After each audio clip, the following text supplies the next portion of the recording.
one night I got into a fight. Me and a couple of my coach friends got into a fight, and that led to a murder. Which Welcome to Hope Shot Recovery. I'm Sonia. I'm so glad that you guys can join us today. Today, I have my really good friend on, and an inspiration to this recovery community. His name is Chuck. Thank you so much for being here with me today, Chuck. Thank you, Sonia. Nice to be here. Yes, I'm so excited. Chuck is going to tell you his story today. He's got an amazing story. So let's just get right into it. Tell me, where did it all begin? Well, it started, I was born and raised here in Sarasota, Florida. I was raised, I'm a mixed child. I was raised here. My mom and my dad were together until I was like 9 years old. My dad was an alcoholic. So I had that, and my mom's side of the family was alcoholics too. I didn't really drink. I didn't drink or use anything until I got later on in life. I grew up around here. And as I was growing up, I was finding my way. Being a mixed child in Florida in the 70s was different. We were still trying to navigate, where we fit in. And my mom was overweight, so I used to get harassed by people about her weight. So that was a little bit of a problem. But then I found sports, and I was actually pretty good at it. So once I got that going, I started playing football. Went to Riverview High School. My freshman year, I was on varsity. And my mom had got cancer when I was in 8th grade, and it went away. And then about a year and a half later, it came back. No one knew it. She was kind of hiding it from everybody. And then, I'm in school. Everything's going good.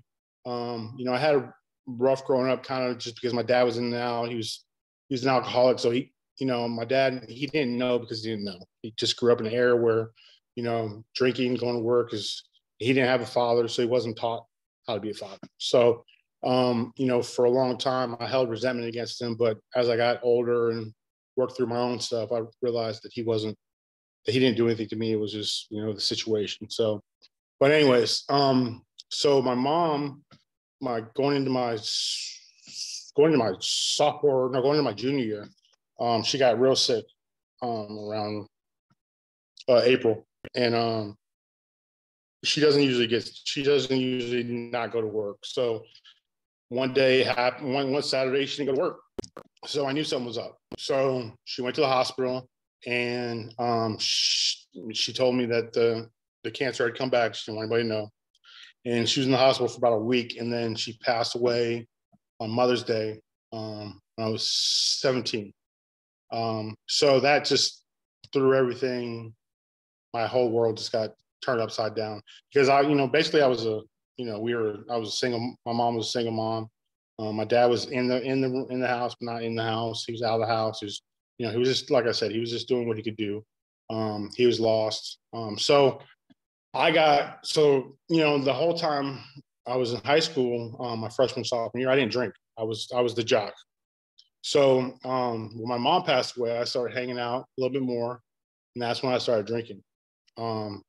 Probably the end of my sophomore year, I started drinking, just on the weekends. And by the end of my junior year, I was full-fledged alcoholic. Started drinking. I would drink before practice. I would drink after practice. I was just drinking. I was drinking. Then I got kicked out of my aunt and uncle's house because they just didn't know what to do with me. They were, they had just their kids had just left to go off to college, and they had me. So I started drinking more and more. Then the other substances came in.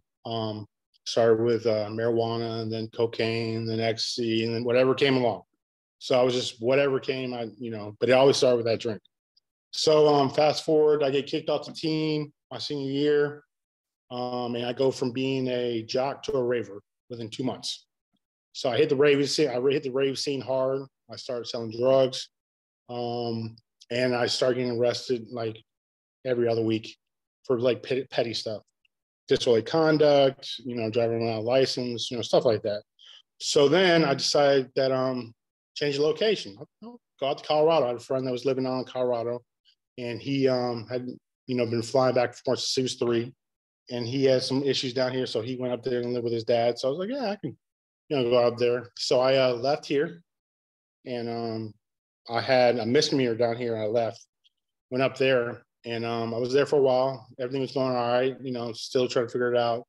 And then one night I got into a fight. Me and a couple of my co-defendants got into a fight, and that led to a murder, which to this day I feel horrible about. I didn't, I was there. I got into a fight with the people, and I didn't pull the trigger or anything, but I was there. So I ended up getting sentenced to 11 years to the Department of Corrections, Colorado. I did 8 years. I got out. I came back to Sarasota. Didn't work. I worked on some things when I was in prison the first time around. I found out a lot about myself while I was in there. I did a lot of therapeutic community stuff, and I touched on some things when I was in there, but I was in survival mode. So I was kind of like, when those things are coming up in a situation like that, I'm in another state by myself. I can't really show vulnerability. So I could come home, get everything back. I had a very good support system here in Sarasota when I got home. Got a job, got my old girlfriend back, got a dog, got everything. And then things just was, all my friends had already moved on. They didn't move on, but they were older. They got the kids, and, so, I'm still stuck at 21, 22, and they're, we're early 30s and having kids. And at the end of the night, I'm not wanting to go home. So, so that wore out real quick. I ended up getting 2 DUIs, and I had to go back to Colorado to finish my parole. Went back to Colorado, did 2 more years, almost 3 years. Got out, came back to Sarasota. I was here for about 3 or 4 months before I met my partner, Heather. And me and her got together, and we had a child. She was doing everything she was supposed to do. I was still drinking. I probably went through like 20 jobs between when my daughter was born until she was 4. And then, I just was doing everything wrong. And then my dad died. And that was like the last person that was in my life. So I had been living with him, actually, because me and Heather were separated for a while. So I was living with him, and I actually found him. He had passed away in his sleep. And so things just went from bad to worse. And I was saying F it the whole time. I would go into a store, I would take beer, and I'd walk out and dare someone to stop. So I was just, wasn't caring about myself or anything. And then Heather's mother passed away about 6 months after that. So our family was just hurting. So during that stuff, I ended up getting incarcerated again for some petty theft. And Heather wouldn't bomb me out. She's like, no, you gotta stay there and you gotta figure it out. Okay. So, I'm staying there, and I go in front of Ms. Goldman. She saved my life. Between her and Heather, I don't think I'd be here if she didn't give me a chance. So she allowed me to go to Salvation Army, Center of Hope. I went there in November 2017. And the part of my story, like one of the biggest parts of my story is, I think, when I went there, I wasn't ready. I didn't think I was ready. I was just going there to go through the motions. But my first meeting that I went to, it was on Thursday, right after lunch, and I walked in. It was Brian Yost was there. And Brian Yost had been my chaplain when I was in high school at my football team. So I was like, I was like, I got caught up in the moment, whatever. And then the weekend came, and little things started happening because I wasn't trying to control things. So that Sunday, November 12th, 2017 is my sobriety date. Even though I was sober in jail, but a lot of people, I wasn't ready to commit when I was in jail. I was just there going through the motions, not knowing I was trying to get out. And, so I got sober, got out of there, graduated, worked at a halfway house for a little bit when I was when I first got in recovery. I don't suggest that to anybody. Wait a while. Do not take that on. That is not a good thing. And I was horrible at it. I was home every night, but everyone knew if I came home to be asleep, because I'd be talking to them, I'd find out. So I did that for a while. And then I went to work for a friend of mine doing non-medical emergency transport. That worked out for a little while. And then, things didn't go good there. And I had to make a choice. And it was probably the first major choice I had to make in my life, being sober. I walked away. Heather helped me walk away. And I had COVID, then hit COVID hit. And I was looking for something, but didn't know really what I wanted to do. But I've always been told I was pretty good at speaking to people. And so went back to Salvation Army. I met with Mr. Lopez. I got a job there. And I became a recovery monitor there. Was overseeing 2 programs there, making sure the guys and girls went to their meetings, talked to them, just kind of gave them support, let them know that it is possible to do. And so I did that for a year. And then I was looking, but I wasn't looking. I'm still in sobriety. I'm about 3 years sober then. Still working steps, figuring things out. I applied for this job at Project 1A where I work now, which is a great organization. We're a nonprofit. We help people who are getting out of prison. That's my main role. Was I'm first week out coordinator. I help gentlemen that are getting out of prison, and women sometimes, come back to our community with some hope. We provide clothing, phones, food, housing when available. That's basically what I do. And then we also have 2 program homes that we have men that are living in, learning how to live their life in recovery. So I've been doing that for almost 2 years now. And I'm continuing to go to meetings. I do, I'm an AA. I go to AA, but I don't have anything against NAAA, whatever works for you. Before, when I was drinking, because my drinking and drug use was so small but quick, and then out and then back in.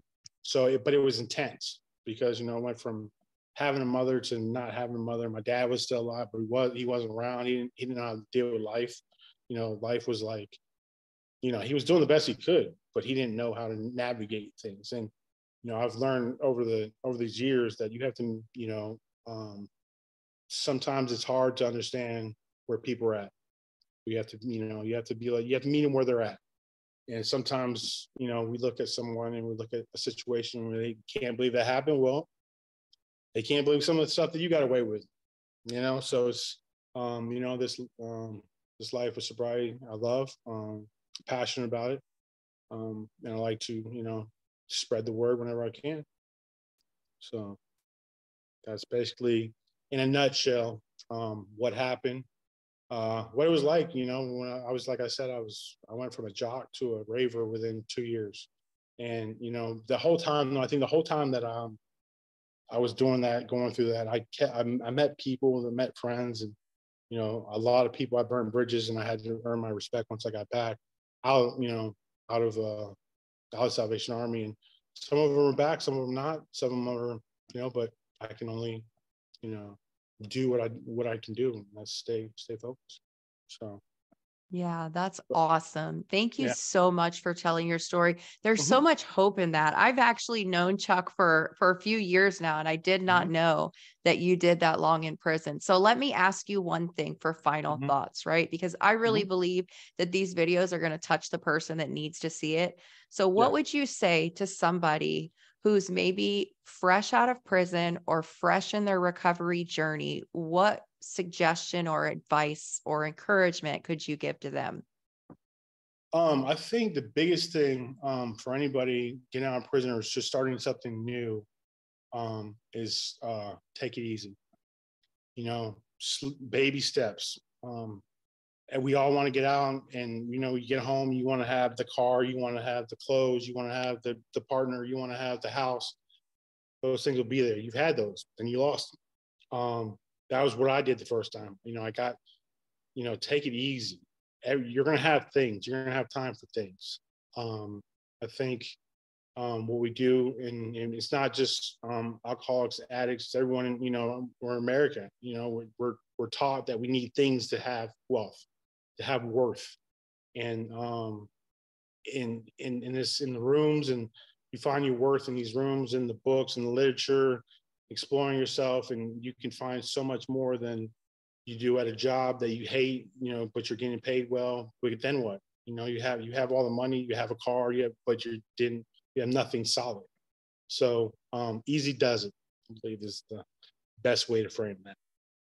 I love that. That is such a great suggestion. I just thank you so much for telling your story today. It's so inspiring. Thank you guys for watching, and we will see you again soon on Hope Shot Recovery.